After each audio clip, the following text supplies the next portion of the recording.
Salut tout le monde, c'est Max. Aujourd'hui on se retrouve pour découvrir ensemble la Toyota Mirai. C'est une exclusivité. Merci à Toyota Dunkerque pour cet essai. Toyota Mirai, voiture hydrogène. Il y a pas mal de choses à dire dans cette vidéo. C'est un essai vraiment exceptionnel. Il n'y a pas beaucoup de vidéos sur YouTube. Je vais essayer de vous la décrire au mieux parce que c'est assez technique, c'est de l'hydrogène. Donc c'est une techno assez spéciale. Mais c'est une voiture qui est hyper complète, donc on en parle aujourd'hui. Mais encore une fois, merci Toyota Dunkerque. C'est vraiment une exclue, ils l'ont pour quelques jours, donc j'ai pu en faire l'essai cet après-midi. Grand merci à eux. Alors voici l'extérieur de cette Mirai. Elle est absolument incroyable esthétiquement. Vous voyez un peu déjà la taille de la voiture. Les jantes sont magnifiques. C'est vraiment d'une taille énorme. Alors je ne sais pas si on se rend compte vraiment, mais après on a le stockage aussi des réservoirs. Vous le verrez un peu plus tard dans la vidéo. Ici on a l'inscription Full Cell. On a cette magnifique couleur bleue. Alors vous voyez, pour faire la recharge d'hydrogène, ça se fait ici. Le plein se fait donc en 5 minutes, comme une voiture thermique classique. Hein. Et à l'arrière, on a ce design-là. Alors pour le coup, ça change réellement par rapport à la Mirai de première génération. On a ces feux à l'arrière, hyper bien dessinés. Et de l'autre côté, c'est pareil. Alors ici, du coup, on est sur une voiture hydrogène. Alors je galère un peu à trouver le bouton, il est ici. C'est vrai qu'on a un petit coffre. Alors, je vais vous mettre la capacité sur la vidéo. On a aussi le réservoir en dessous. Alors, on n'a pas de double fond, malheureusement. On n'a pas de double fond, comme vous le voyez. Mais pour une berline de cette taille, c'est vrai que c'est un point qui est assez surprenant. Mais franchement, le look, moi, j'adore. On va passer à l'intérieur. Alors, à l'intérieur de cette Mirai, c'est une présentation assez classique que je vous fais. Mais là, vous voyez directement quelque chose d'assez surprenant. C'est vrai que, vu la taille de la voiture, regardez, il y a une deuxième qui arrive là, une Mirai noire cette fois-ci, vachement belle. On a pour la taille de la voiture, c'est vrai, une habitabilité qui n'est pas exceptionnelle. On a la taille, je vous mets un schéma actuellement, la taille des réservoirs. Alors on en a un ici sous la console centrale et un qui se situe sous la banquette arrière de la voiture. Ça veut donc dire que l'habitabilité est un peu empiétée, c'est vrai, mais on est quand même, en tout cas en termes de confort, etc., c'est vraiment assez exceptionnel. Je vais monter à bord. Donc vous voyez un peu. C'est très très beau. Hein. On a donc cette console centrale. Alors c'est complètement inédit en tout cas. Alors je ne connais pas l'ancienne Mirai par contre, donc j'ai pas un poids en termes d'évolution. Mais on a une planche de bord totalement inédite. Mais on a un grand panneau ici avec un écran qui est totalement différent par rapport au Toyota classique. On est encore sur un peu l'ancienne génération par rapport à ce que j'ai testé sur la Yaris Cross. La Yaris Cross était un peu meilleure en termes d'écran, d'infodivertissement en tout cas. Mais sinon on est sur un intérieur assez classique. Alors pour parler un peu des matériaux, ce ne sera pas vraiment l'aspect hyper intéressant de cette voiture, mais on en parle quand même, c'est très très bien fini. Hein. Clairement, bon voilà, on a du piano black, on a l'ancienne génération du levier de vitesse, on va appeler ça comme ça. On peut choisir différents modes de conduite. On a un petit rangement, vous voyez par rapport à l'épaisseur de la console centrale, le rangement est assez petit. On a un socle de recharge par induction qui est extrêmement bien placé, j'aime bien. Mais regardez, on est extrêmement bien assis. On va monter à l'arrière.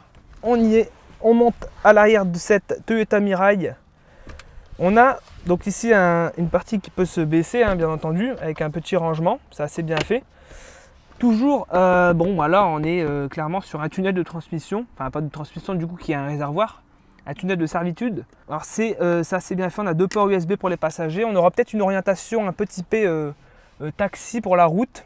Mais en tout cas à l'arrière pour les passagers, on est quand même assez bien installé honnêtement.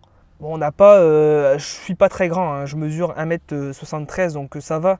Et le siège est mis à ma taille, mais par contre si vous mesurez 1m80-90, ça va peut-être être un petit peu plus compliqué. Mais franchement en termes de confort, etc., de matériaux, de finition, on est sur une Toyota.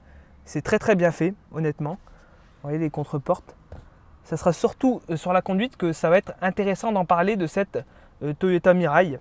Donc je pense qu'on va passer directement à la conduite, hein, parce qu'il y a pas mal de choses à dire.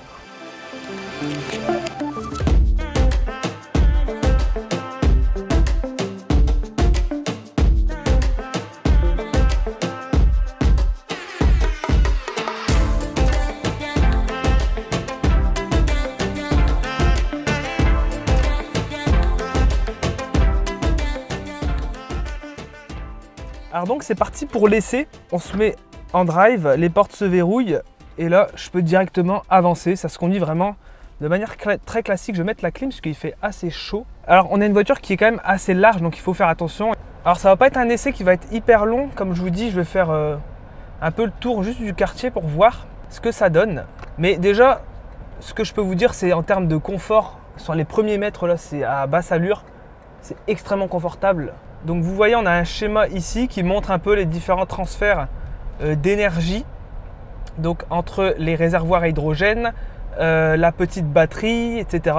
Alors pour parler un peu du fonctionnement de cette voiture, on va vulgariser pour pas que ça soit trop compliqué à comprendre. Même pour moi, c'est pas si facile, c'est encore une techno qui est assez récente. Donc en fait, on a la prise d'oxygène qu'il y a dans l'air.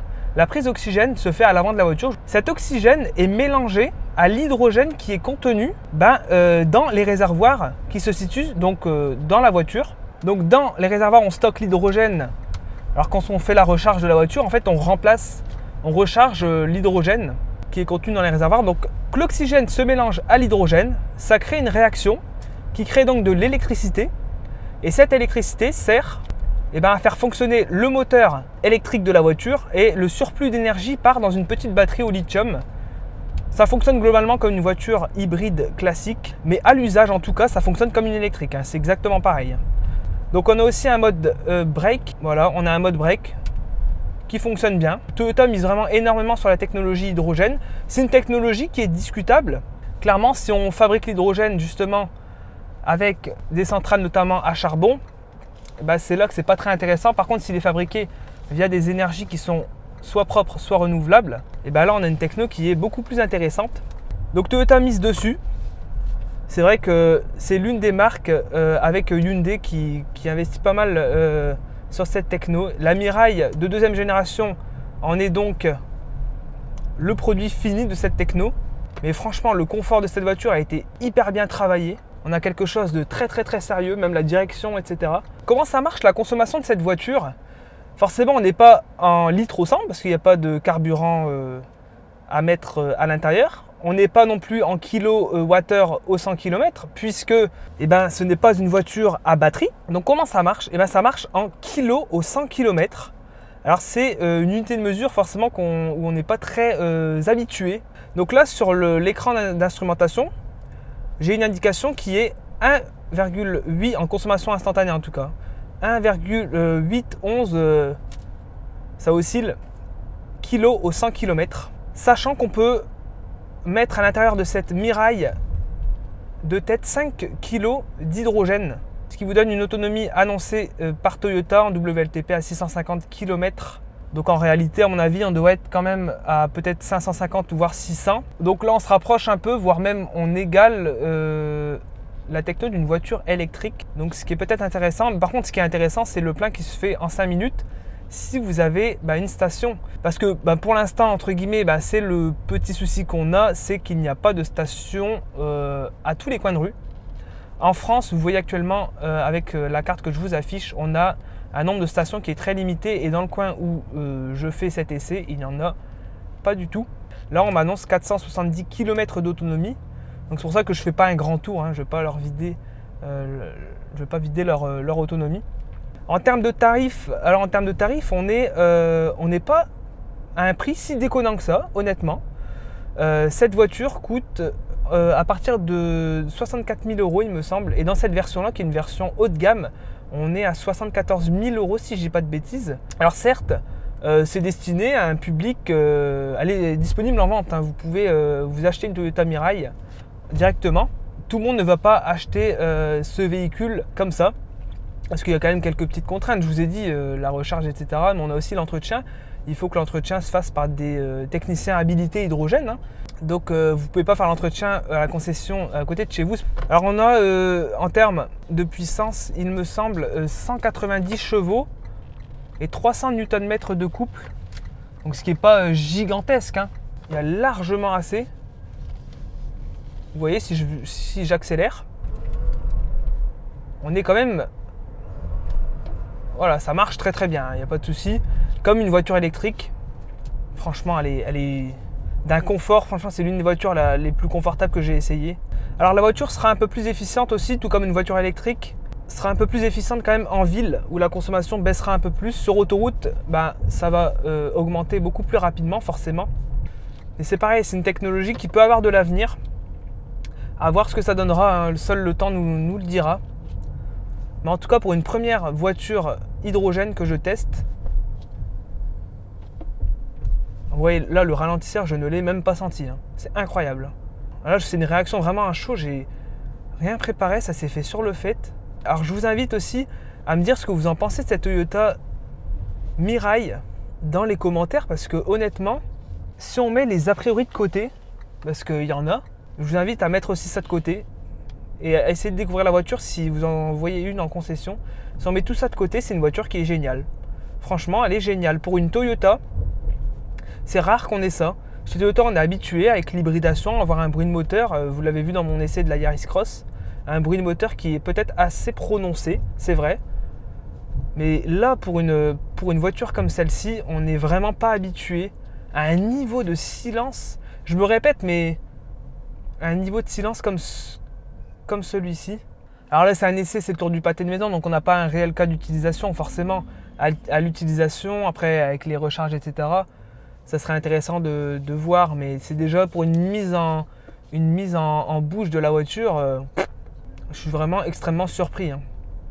Alors c'est pour ça que c'est intéressant sur cette chaîne, ça offre des opportunités incroyables, hein, quand même, de tester ce genre de véhicule, parce qu'on ne se cantonne pas qu'aux véhicules électriques. C'est intéressant de découvrir un peu tout et surtout de se faire un avis. Il ne faut pas se faire un avis sur une techno qu'on n'a pas essayé ou sur laquelle on ne s'y intéresse pas.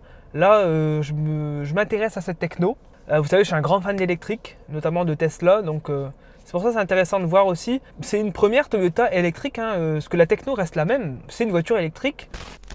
Vous voyez le compartiment moteur, donc ici on a la pile à combustible, sinon c'est globalement pareil, hein. On ne voit pas au premier abord qu'il s'agit d'une voiture à hydrogène. Donc pile à combustible, vous voyez la taille un peu. C'est quand même assez énorme. Alors c'est très bien fini, tout est caréné, tout est protégé. Encore une fois, merci. Donc Toyota Dunkerque, vous voyez là, je suis arrivé à la concession. Merci pour cette vidéo. Donc, comme je disais, dites-le moi ce que vous en pensez en commentaire de cette Toyota Mirai. Mais franchement, pour une première techno, je trouve ça vraiment cool.